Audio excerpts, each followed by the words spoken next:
Hey guys, you're welcome to my channel today. Thank you so much for stopping by. In this video, we'll be cutting and sewing this really simple bustier blouse with puff sleeves that you can see on your screen. I used 1.5 yards of Ankara fabric for this blouse. So without further ado, let's jump right into the video. First thing I'll do is to draft on my pattern paper before transferring to the fabric. This is an off-shoulder blouse, so you're going to figure out how deep you want the neckline to be. For me, I'll be taking out 6 inches before I start placing my points. That is how deep I want the neckline to be. So the first point I'll take is the distance from my shoulder to my bust point, which is 10 inches. The next point is the distance from my shoulder to my under bust point, which is 13 inches. And the last point is going to be the distance from my shoulder to my waist, which is 17 inches. So I'm going to mark all the dots and I'll rule straight lines across the dots. So after doing that, I'm going to take half of my nipple to nipple measurement, which is 4 inches. My nipple to nipple measurement is 8 inches. Half of it is 4 inches. So I took 4 inches on all the lines, including the start of the pattern paper, and I connected the dots into a straight line. The next thing I'll do is to take half an inch. So go ahead and label your pattern paper first. The first line is the bust line, second line under bust, while the third line is the waistline. So for me, I'll be taking out 1 inch on both sides of the straight line. If you are busty, you can do 1.5 inches on the side front and 1 inch on the center front. Okay, for me, I'm doing 1 inch on both sides. After doing that, I'll connect into a straight line. On the bust line, I'm going to go down by 1 inch. I'll indicate the 1 inch with a dot. From that dot, I'll use the curved part of my ruler to connect to the under bust line like this. To tighten the over bust, I'll be taking half inch on both sides. If you are busty, you can do 0.75 inches on both sides. After doing that, I'll connect it back to the bust line with a curve like this. The next thing I'll do now is to start placing my measurements. On the chest line, I'll place my bust circumference divided by 4 and I'll replace the dart of 1 inch. I'm not going to be adding my stitching allowance on the pattern paper. I'll do that when transferring the pattern paper to the fabric. On the under bust line, I'll place my under bust circumference divided by 4 and I'll replace the 2 inches dart. On the waistline, I'll place my waist circumference divided by 4. I'll also replace the 2 inches dart. After doing that, I'm going to connect from the chest line all the way to the under bust line and from there to the waistline like this. So you can see that the chest line does not have any curve. It's not a sweetheart neckline, it's just straight, so we're not going to do anything on that part. On the armhole area, I'll go down by 1 inch and I'll slant like this to meet the dart leg. Okay, this is to give room for the sleeves area. So after doing that, now I'll go ahead and cut. So pay close attention so you know where to cut. After cutting, this is what I have. I have the side front and the center front. The next thing to do now is to cut the back. So for the back, I'll first of all take out my zipper allowance of 1.5 inches. After doing that, I'm going to connect the dots into a straight line. Next thing I'll do is to take out the same 6 inches like I did for the front pattern, and I'll go down by 10 inches, which is my bust point, and 17 inches, which is my waist point. So we don't need the under bust point for the back. So what I'll do is to rule straight lines across. Next thing I'll do now is to label my lines, the bust line and the waistline. After doing that, I'm going to place my bust circumference divided by 4 on the chest line. Okay, on the waistline, I'll also place my waist circumference divided by 4. Since I'll be taking that on the waist area, I'll be adding extra 1 inch on the waistline for my dart intake. After doing that, I'll connect from the chest line all the way to the waistline like this. The next thing I'll do is to take the dart. So I'll be taking half of my nipple to nipple measurement, which is 4 inches on all the lines, including the chest line, and I'll connect the 3 dots into a straight line.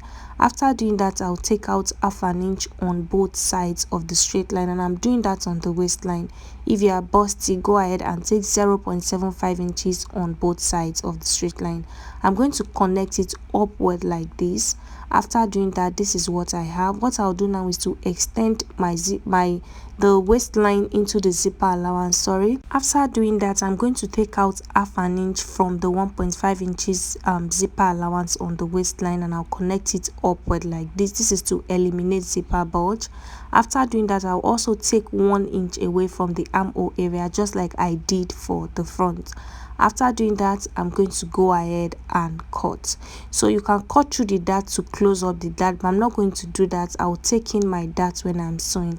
So we have the front and the back pattern paper ready. So the next thing I did was to transfer the pattern paper on the fabric. I added half an inch all the way around. Remember, I did not add stitching allowance on the pattern paper, so I did that on the side. The stitching allowance is 1.5 inches. And on the base, I went ahead to increase the length of the blouse for the front by 1.5 inches. I want it to be longer than what we already have on the pattern paper. The side, I increased it by 1.5 inches, which is going to be the stitching allowance, and on the other sides I added half an inch all the way around. The center front is on fold, so we have 2 pieces for the center front, which is the main fabric and the lining piece, and we have 4 pieces for the side front, 2 main piece and 2 lining piece. So I went ahead to arrange the front piece together, as you can see, and I'm going to pin them right sides facing right side. After pinning, I'll head over to my sewing machine to sew using the half an inch that I left. Okay, so pin them together, and while sewing, make sure you are following the same shape that you have on the fabric all the way. After doing that, I'll repeat the same thing for the lining piece. So these are my back piece. On the back piece, the base, I increased it by 2.5 inches, meaning it is 1 inch longer than that of the front. The front has like a ruffle at the front, while the back is just straight. So that is why the back is longer than the front. On the side, I added my 1.5 inches stitching allowance, and on the upper part, I added half an inch. I did not add anything to the zipper allowance area because I already have my zipper allowance there. So what I'm doing now is transferring the dart that I have on the pattern paper on the fabric, the wrong side of the fabric. So go ahead and mark out the dart and mark it on the main fabric, mark the length, mark the side, and then transfer it as you can see me doing. Okay, so I'm going to mark it on the 4 sides of the main fabric and the lining as you can see me doing. So after marking the dart out, you are going to head over to your sewing machine to just stitch the dart in place on both the main fabric and the lining piece.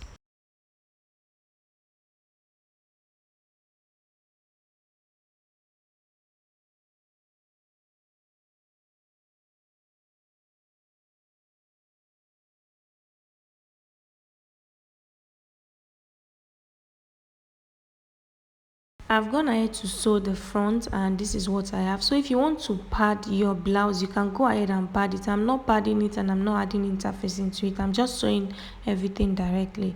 So this is the front. I've also sewn the lining piece in place. So what I'll do now is to sew both lining piece and the main fabric together, right sides facing right side. So place them on each other like this and pin all the way around. You sew all the way around and turn everything inside out through the base. We are not sewing the base close. This is the back piece. I've gone ahead to also take in my dart on all the 4 pieces, the 2 main fabric and the 2 lining piece. So this is what it looks like. Iron your dart in place. Now after doing that, you're also going to join the main fabric and the lining piece together. So pin them right sides facing right side as you can see me doing. Head over to your sewing machine to sew close on all sides. You're going to leave a little bit of opening on the side to turn everything inside, and make sure you're closing the base of the back because it does not have a ruffle. I've sewn the front in place, and this is what it looks like. This is also what the back looks like. I used the opening on the side to turn the back inside out. So what I'll do now is to sew my zipper to the back. So this is a detachable zip.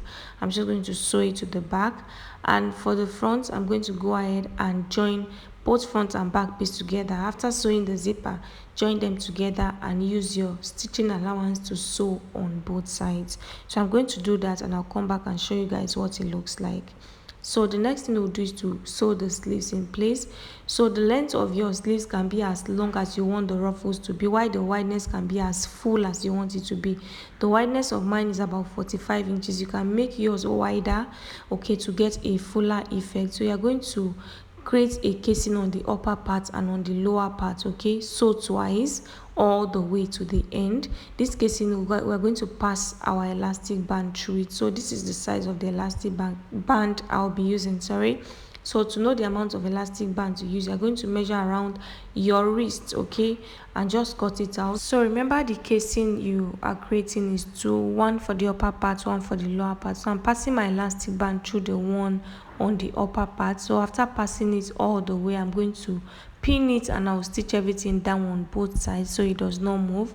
So you cut out another elastic band for the one on the lower part. So I think the elastic band on the upper part should be longer than that of the lower part. Maybe you can add extra 2 inches to the one on the upper part so it's more loose, since we are dragging the sleeves all the way to the shoulder. So I'm going to pass the second one all the way like this. After doing that, go ahead and stitch on both ends so the elastic band does not move. So after doing that, whatever you did here, you are going to repeat to the other sleeves.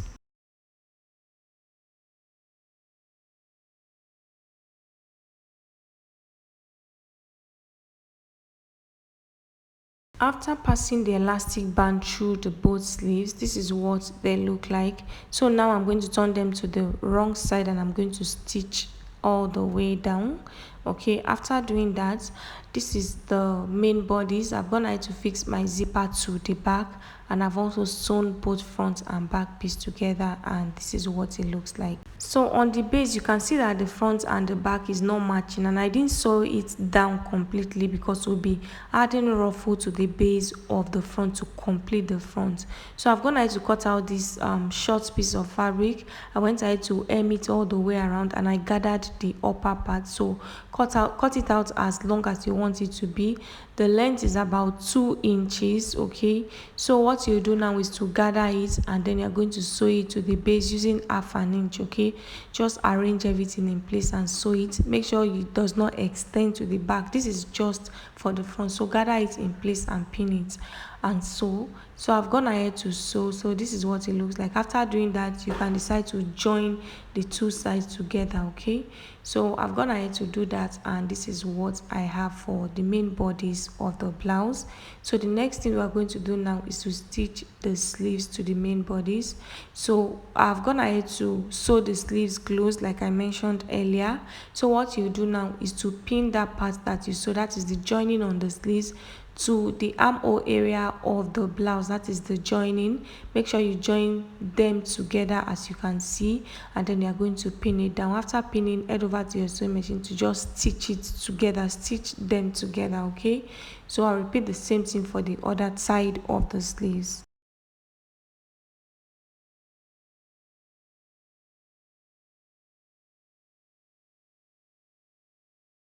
After sewing the sleeves in place, this is what it looks like. So there is a rope on the waist area of this blouse. If you want to sew the rope, you can cut out your rope as long as you want it to be, then open up the waist area. Okay, this is to snatch the waist area of the blouse. So as you can see, I'm opening up the waist area a little bit so I can pass my rope through. I don't have enough fabric, that is why my rope is quite short.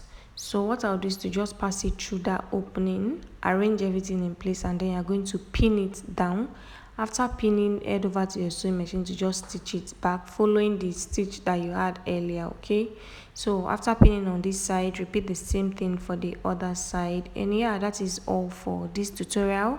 I hope it was helpful. Don't forget to like this video, leave your questions in the comment section. Thank you so much for watching. See you in the next one.